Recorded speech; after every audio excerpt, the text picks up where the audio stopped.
Hey guys, very good morning. Today we are starting new chapter Acts. Author.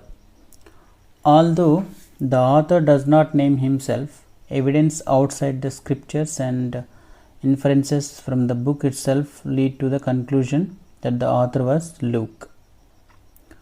The earliest of the external testimonies appears in Muratorian Canon AD 170, where the explicit statement is made that Luke was the author of both the third gospel and the Acts of all the apostles. Eusebius 325 lists in information from numerous sources to identify the author of these books as Luke. Within the writing itself are some clues as to who the author was. The first one is Luke, the companion of Paul. In the description of the happenings in Acts, certain passages make use of the pronoun we. At these points, the author includes himself as a companion of Paul in his travels. And you look at chapter 16, verse 10 to 17, chapter 20, verse 5 to 21, and chapter 27, verse 1 to 28. And a historian as careful with the details as this author proves to be would have good reason for choosing to use we. In some places and they elsewhere, the author was therefore probably present with Paul at the particular events described in the we sections. These we passages include the period of Paul's 2-year imprisonment at Rome. During this time, Paul wrote, among other letters, Philemon and Colossians. In them, he sends greetings from his companions, and Luke is included among them.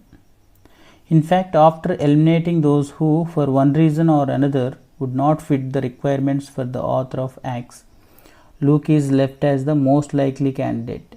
The second conclusion, Luke, the physician. Although it can be proved that the author of the Acts was a physician simply from his vocabulary, the words he uses and the traits and education reflected in his writings fit well his role as physician.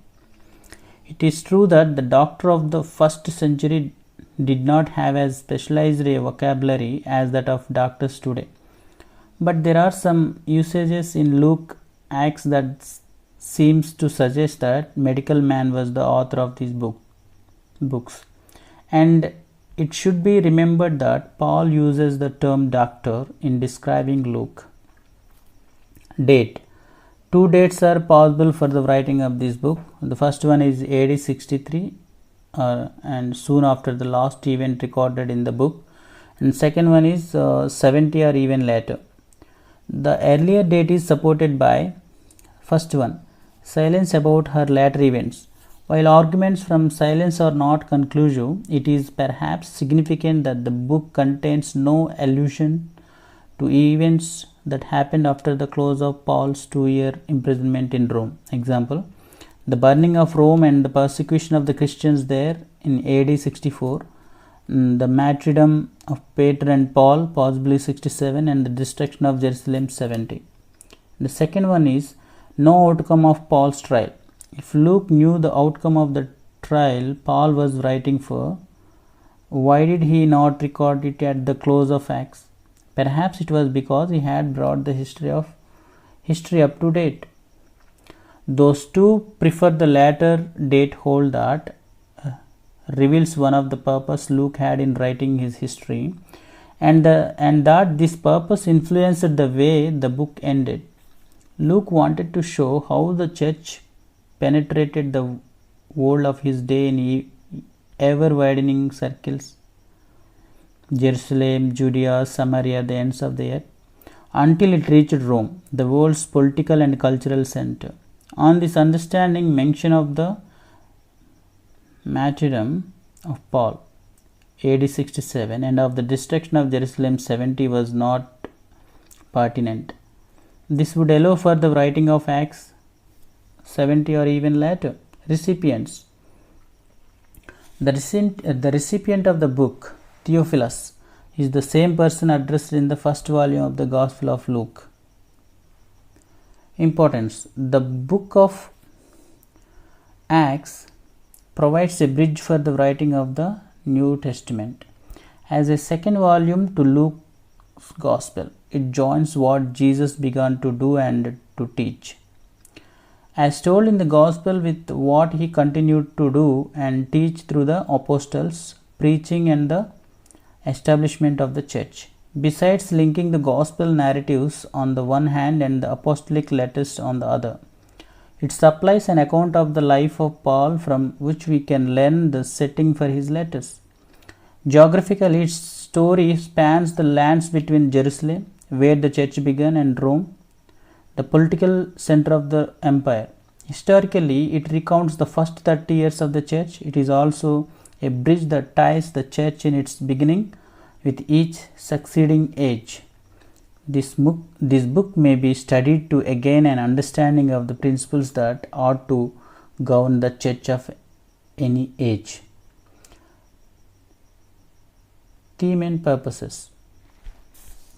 The theme of the work is best summarized. It was ordinary procedure for a historian at this time to begin a second volume by summarizing the first volume and indicating the contents anticipated in his second volume. Luke summarized his first volume. When you look at chapter 1 verse 1 to 3, the theme of his second volume is presented in the words of Jesus. You will be my witness in Jerusalem and in all Judah and Samaria and to the ends of the earth. Verse 1 to 8. Chapter 1, verse 8. This is in fact an outline of the book of Acts. See,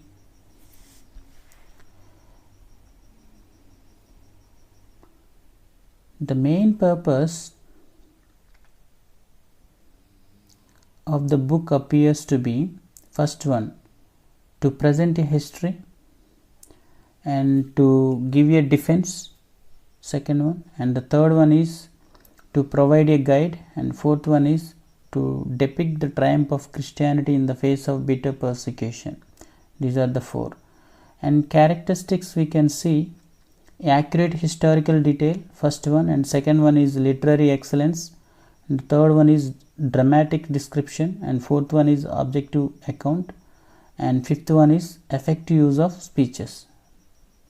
The speeches are obviously not verbatim reports. Any of them can be read in a few minutes, right? So these are the 5 things we have seen, and the plan and outline. Luke waves together different interest and emphasis as he relates the beginning and expansion of the church. The design of his book revolves around, first one, key persons Peter and Paul.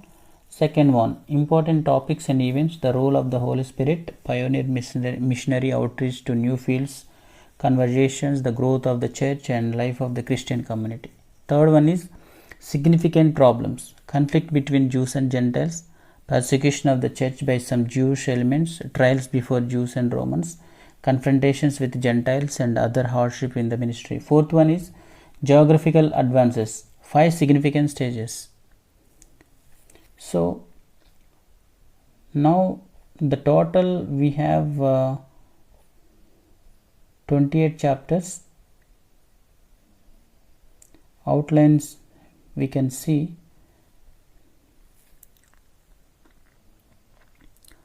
The first chapter, Peter and the beginning of the church in the Holy Land. Under that we can discuss throughout Judea, Galilee and Samaria. And chapter 1, introduction, Christ's resurrection ministry, the period of waiting for the Holy Spirit. In chapter 2, the filling with the Spirit, and chapter 3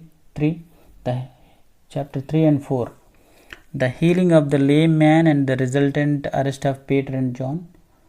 Chapter 4, the community of goods, and chapter 5, the arrest of the 12 apostles, and chapter 6, the choice of the 7, and Stephen's arrest and martyrdom, and chapter 8, the scattering of the Jerusalem believers, and Philip's ministry in Samaria to the Ethiopian eunuch, and chapter 9, Saul's conversation. As far as Cyprus and Antioch, and chapter 9 to 11, Peter's ministry on the Mediterranean coast. Chapter 9 to Ananias and Dorcas, and chapter 10 to 11 to Cornelius. Chapter 11, the new Gentile church in Antioch, and chapter 12, Herod's persecutions of the church and his subsequent death.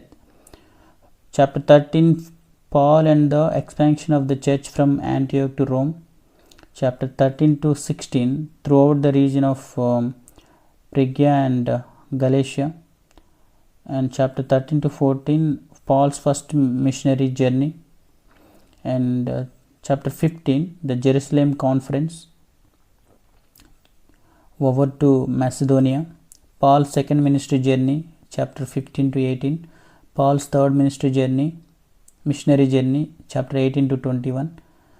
And chapter 21 to Rome, and Paul's imprisonment in Jerusalem, 21 to 23rd, and 21 to 22nd, arrest, and chapter 22 to 23rd, trial before the Sanhedrin, and chapter 23rd, transfer to Caesarea, and chapter 24 to 26, Paul's imprisonment in Caesarea, and chapter 24, trial before Felix, and chapter 25, trial before Festus, and hearing before Festus and Agrippa, and chapter 27 to 28, voyage to Rome, and chapter 28, the last chapter, 2 years under house arrest in Rome.